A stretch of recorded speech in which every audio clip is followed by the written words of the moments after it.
Welcome back. Continuing our special edition on the future of the Press Telegram, joined now by Joe Brenneman, who's the general manager of the Press Telegram. Joe, welcome to our show. Thank you very much. It's great to be here. You heard our discussion briefly in the first segment about the business challenges. You're the business guy. You have to face the problem of declining ad revenues. We're in a financial meltdown. Your major sponsors and advertisers, car dealers, real estate, classified are all down. How do you keep it together in the face of these challenges? Well, obviously it is a big challenge. You framed it well there, Art. But we're not. Our industry is facing significant challenges, both secular and economic. Not different though than many other industries are facing as well, in terms of how online has affected the way they get information, and in terms of just the overall economic conditions. So, but you did mention some of the key categories. For us, some of our best customers and our best categories of business are struggling the most, and obviously that's hurt us a lot.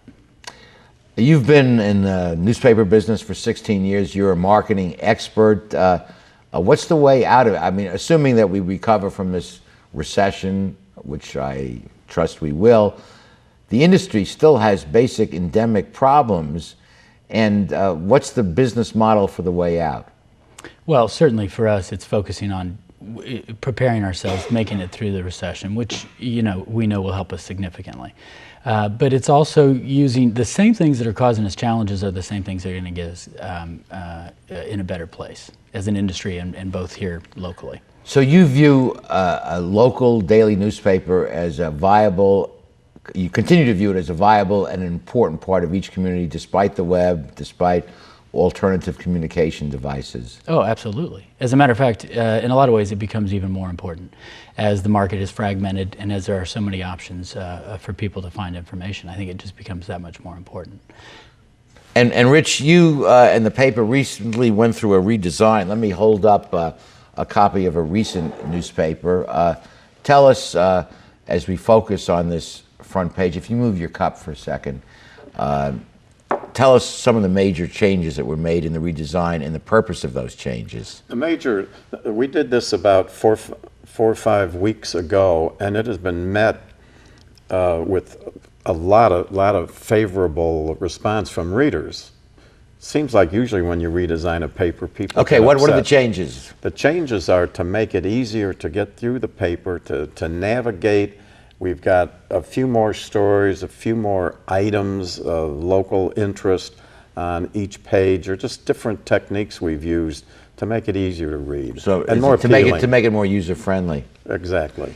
How does the web, Joe, interface with the print edition? I mean, obviously there's stories on the web that do not appear.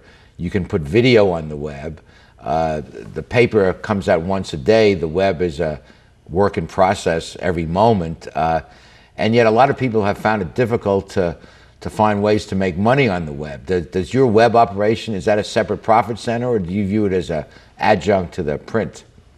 Well, it's actually all part of the same operation. We obviously look at it separately in terms of how we track it, but it's all part of the overall equation, and I would say that for both readers and for advertisers that we have.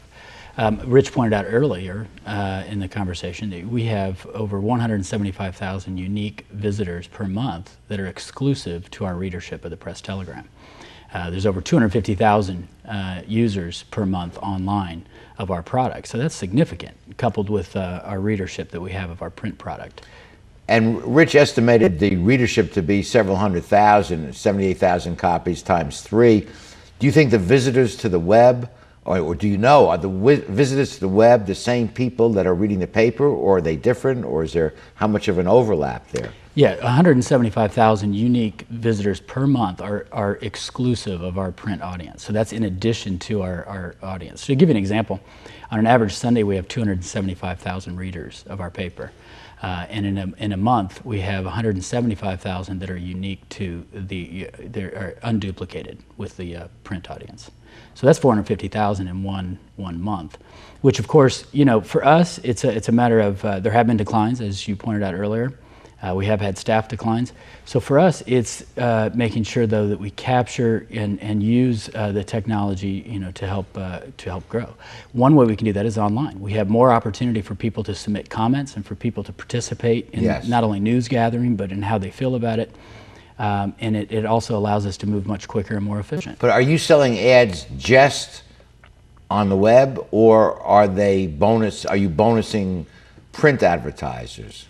Oh, it is entirely separate in terms of a product in our portfolio. But many of our advertisers, most of our advertisers, as a matter of fact, choose to use both because of the unduplicated reach.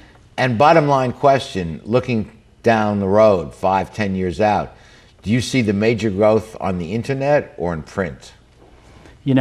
Print products are never going away. And I believe that strongly, and so does our company. There was over 200 niche products that were launched last year in this area. When you say niche products, meaning? Print products of any sort, freely distributed, and so, print itself is not dead, just in terms of how people want to receive information has evolved. So yes, there is an audience that we are addressing, and I think we've already captured them in terms of, and are continuing to grow that at a fast rate in terms of the audience. But it's getting the money that goes with that. Okay, we'll be back with the remaining